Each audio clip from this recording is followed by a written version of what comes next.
Les réseaux de neurones à convolution. Pour la reconnaissance des images, prenons exemple sur la façon dont un enfant de 0 à 3 ans apprend, personne ne lui enseigne explicitement comment voir. L'enfant apprend par expérience à partir des exemples quotidiens. Les yeux de l'enfant fonctionnent comme deux appareils photo biologiques, capturant des images du monde toutes les 200 millisecondes, la durée moyenne d'un mouvement de l'œil. À l'âge de 3 ans, un enfant a été exposé à des centaines de millions d'images du monde réel, fournissant ainsi une grande quantité d'exemples des apprentissages. Au lieu de simplement essayer d'améliorer les algorithmes traditionnels de modélisation, l'idée est de concevoir des algorithmes qui apprennent à partir du même type de données que celles que reçoit un enfant par l'expérience. Un problème d'identification. Dans ce contexte, le problème des identifications consiste à utiliser l'apprentissage machine pour enseigner aux machines à percevoir le monde qui les entoure. De manière similaire à nous, les humains. Cela implique plusieurs aspects. Nommer des objets et déduire des formes géométriques 3D, les machines doivent être capables de reconnaître et de nommer les objets dans leur environnement, ainsi que de comprendre leur forme et leur position dans l'espace tridimensionnel. Par exemple, une voiture pourrait être identifiée comme telle et située dans l'espace en tant qu'objet tridimensionnel.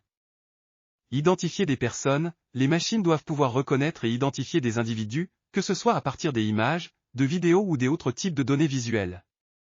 Cela pourrait être utilisé dans divers contextes, tels que la sécurité, la surveillance ou la gestion des ressources humaines. Comprendre les relations, les émotions, les actions et les intentions, au-delà de simplement reconnaître des objets ou des personnes.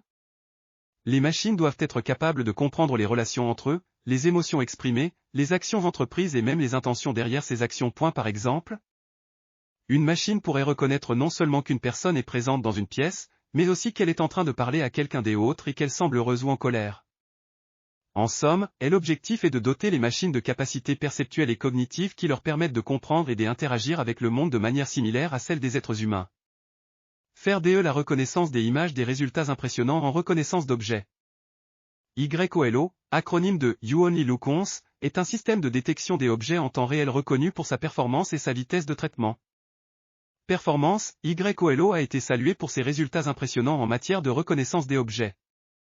Il est capable d'identifier et de localiser différents objets dans une image avec une grande précision.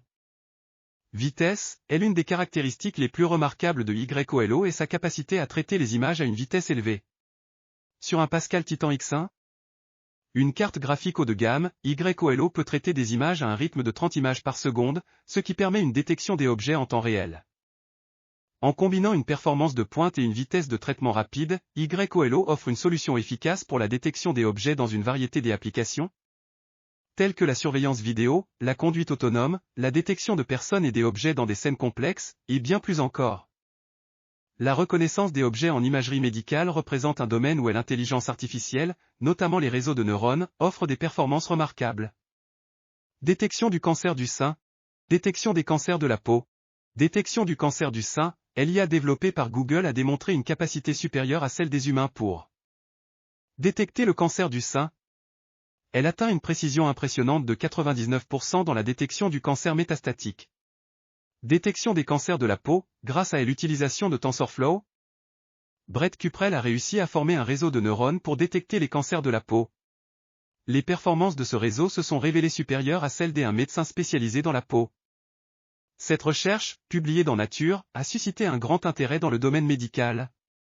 Ces avancées illustrent comment l'IA, en exploitant des techniques telles que l'apprentissage profond, peut améliorer significativement la précision et la fiabilité des diagnostics médicaux, ce qui ouvre de nouvelles perspectives dans la détection précoce et le traitement des maladies.